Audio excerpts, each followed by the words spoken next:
Olá, pessoal, como vão? Meu nome é Antônio Galena e hoje eu vou falar com vocês sobre a fosforilação oxidativa. Tá? É um prazer, hoje eu estou gravando da minha casa, vai ser uma barata, que estou muito feliz de fazer essa aula, que eu acho essa aula muito legal.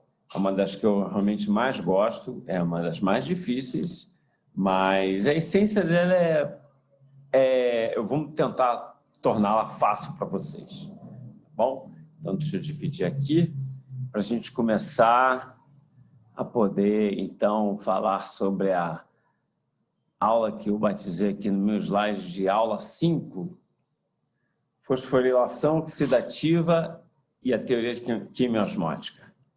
Então, vamos aos slides. Ok.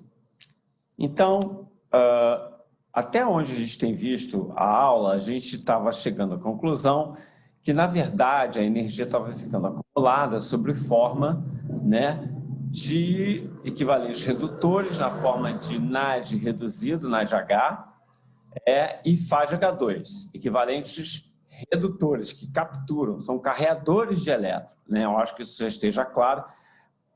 E, se não existirem esses carreadores para aprisionar os elétrons, a gente não vai conseguir capturar a energia sob forma útil para o sistema biológico, que em geral vai ser na forma do ATP. E os próprios equivalentes redutores são importantíssimos em certas reações de síntese, reações anabólicas do corpo, certo? Mas a gente chegou também à conclusão que esses elétrons eles são transferidos aos citocromos, né? E que o oxigênio é o aceptor final, e a passagem dos elétrons pelos citocromos gera o fenômeno da fosforilação oxidativa.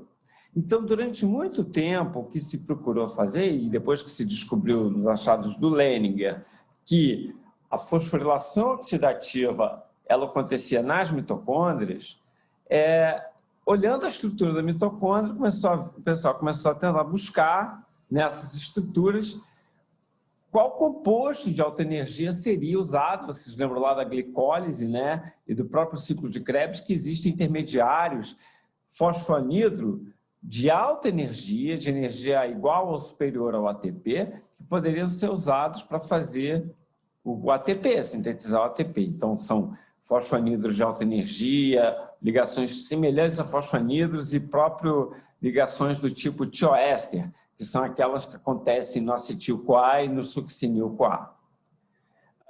Mas como, então, era sintetizado o ATP na mitocôndria? Né? Então, no primeiro momento, principalmente os trabalhos liderados pelo Slater começaram a procurar, e vários outros pesquisadores começaram a procurar intermediários dentro da mitocôndria que fossem fosforilados e que tivessem a ligação fosfanidro, como eu falei para vocês, e que estivesse, de alguma maneira, associada a reações de oxirredução. Então, alguns candidatos começaram a aparecer, como aquela reação que acontece lá na glicólise, que é do gliceraldeído 3-fosfato, fazendo uma fosforilação a nível de substrato, formando o ácido 1,3-bifosfoglicerato com a remoção de elétrons e a captura desses pelo NAD e NADH, então a transferência do fosfato do 1,3-fosfoglicerato ao ADP, fazendo ATP e regenerando 3-fosfoglicerato. Então, se buscou essas reações dentro da mitocôndria e as reações foram totalmente infrutíferas. Agora, o que não fazia muito sentido é que, acoplado à síntese ATP, tinha síntese de equivalente redutor. E esse esquema fugia um pouco do esquema postulado pelo Kaelin, né? E pelo pessoal todo da transferência dos citocromos, onde você tinha a reação contrária. Você tinha acoplado a oxidação do equivalente redutor acoplada à síntese de ATP. Então, essa reação aqui foi descartada por causa dessa incompatibilidade.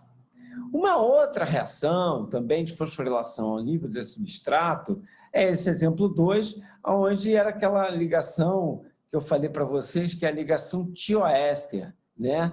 Era uma CoA ligado a uma uma carboxila, na verdade isso aqui é uma ligação do tipo fosfoéster, e que a hidrólise dessa ligação libera tanta energia que ela pode ser acoplada à síntese de uma ligação fosfanidro na forma do GTP, e essa reação ela acontece inclusive no ciclo de Krebs, onde essa reação de síntese do succinil-CoA ela tem um ΔG bastante favorável, e a conservação da energia sob forma de um fosfanidro, quando hidrolisa o tioéster, é praticamente variação zero de energia, né? Porque você não libera, você conserva ela na forma do fosfanidro.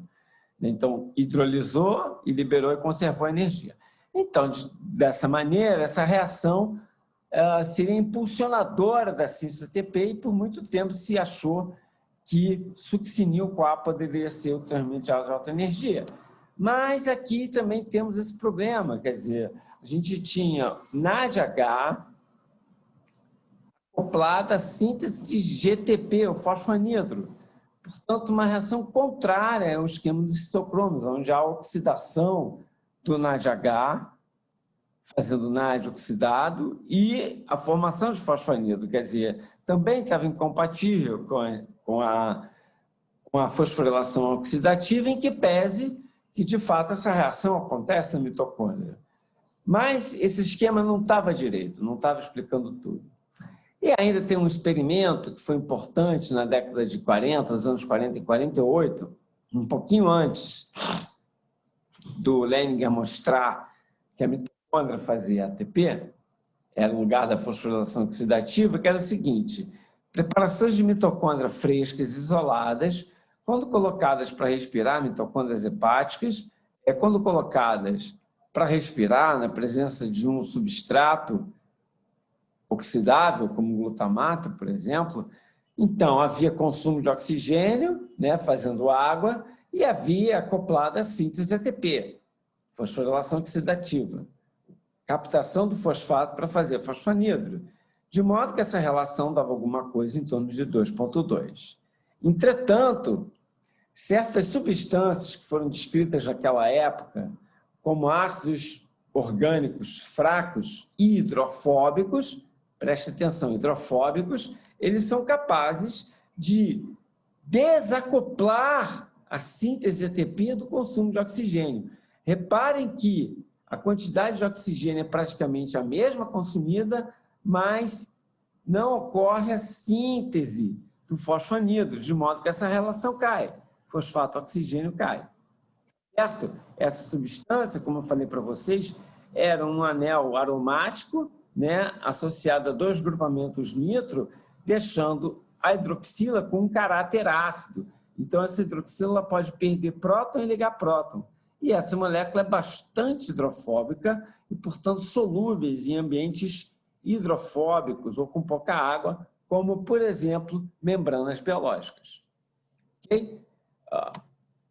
E aí, então, independente da membrana biológica, quer dizer, na época ainda se acreditava que a membrana biológica era um sanduíche de proteínas e fosfolipídios, essa substância ela poderia atravessar facilmente a membrana, porque ela é muito hidrofóbica, esse ambiente é hidrofóbico, né? Ele foge da água, daí essa organização dos fosfolipídios interagindo com as suas caudas e favorecendo, então, a formação da membrana, e o dinitrofenol pode passar livremente e se equilibrar a favor do gradiente de concentração que ele tiver. Se você botar um pouquinho do nitrofenol de um lado, ele pode atravessar a membrana até se equilibrar. Anos depois, Singer e Nicholson, eles mostraram que esse modelo era inválido e fizeram um modelo do mosaico fluido. Esse modelo do mosaico fluido dizia que, na verdade, as proteínas estavam embebidas na membrana integralmente ou se associando a ela perifericamente na superfície por cargas ou se mergulhando um pouquinho no ambiente hidrofóbico, caso essa região da proteína fosse hidrofóbica, e o que fazia a membrana com propriedades assimétricas. Quer dizer, se eu estivesse olhando a membrana por um lado, eu ia ver protuberância de algumas proteínas, e se eu invertesse o lado da membrana, eu ia ver outras. Ok? Independente do modelo, esse aqui é o que a gente admite até hoje, é o correto, esse modelo facilita, da mesma maneira, a passagem do dinitrofenol. E aí aparece um personagem que foi crucial para desvendar qual era o intermediário de alta energia, que é o Peter Mitchell. O Peter Mitchell ele trabalhava num laboratório em Glyn, né? Lá numa região da Inglaterra. Na verdade, era a fazenda da mulher dele. Ele era de Cambridge, mas ele foi lá para a fazenda da mulher dele, ele construiu um laboratório lá, e ele começou a se perguntar, estudando o mecanismo da síntese ATP nas mitocôndrias, justamente por esse modelo das membranas biológicas serem assimétricas e as faces não eram iguais, se isso poderia ter alguma coisa que ver com a síntese de ATP. E ele se vale ainda de uma segunda observação, que foi a seguinte: as raízes das plantas, por exemplo, elas são capazes de, no ambiente logo à volta da raiz, manter um ambiente ácido ou básico. Dependendo da situação fisiológica da planta, ela tinha uma diferença de pH entre o interior da planta e o lado de fora, certo? E mais uma outra observação importante. Se essas raízes fossem colocadas com monóxido de carbono ou cianeto, que são venenos da cadeia respiratória mitocondrial, vocês viram isso, são venenos que o Kelvin usou para desvendar o mecanismo da transferência de elétrons no citocromo, o gradiente de pH se desfaz. Então, ele começou a achar que a respiração, os citocromos, poderia ter que ver com essa conversa da acidificação. Um outro mecanismo, que também, outro lugar onde se acreditava que tinha diferenças de pH importante, era na mucosa gástrica. E da mesma maneira, então, o epitélio gástrico ele secretava bicarbonato, né, e ácidos clorídricos, inclusive, onde perto da superfície das células o pH era próximo de 7, mas lá aqui era uma mucosa, né, mas no lúmen do estômago o pH era muito ácido, né, pH 2. E olha só que curioso, se ele pegasse, envenenasse as culturas de células do epitélio gástrico com monóxido de carbono ou cianeto, ele também via a diferença de pH desaparecer, sugerindo que venenos respiratórios interferem com a variação, com a diferença do pH.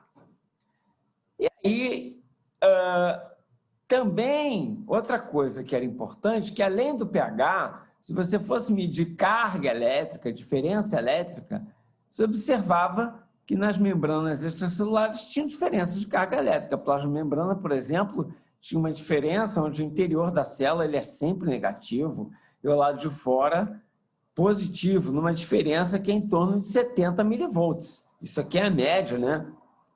O valor médio na maioria das células tem essa diferença elétrica que é dada pelas bombas iônicas e que sustentam essa diferença elétrica. Então, Mitchell pensou, olhando as mitocôndrias, que as mitocôndrias têm duas membranas, tem membrana pra caramba, e ele começou a se imaginar, eu até marquei aqui em azul, como vocês podem ver, uma membrana interna, mais azuladinha, e a externa, e ele se perguntou se existiria a capacidade da mitocôndria fazer diferenças de pH e diferenças elétricas.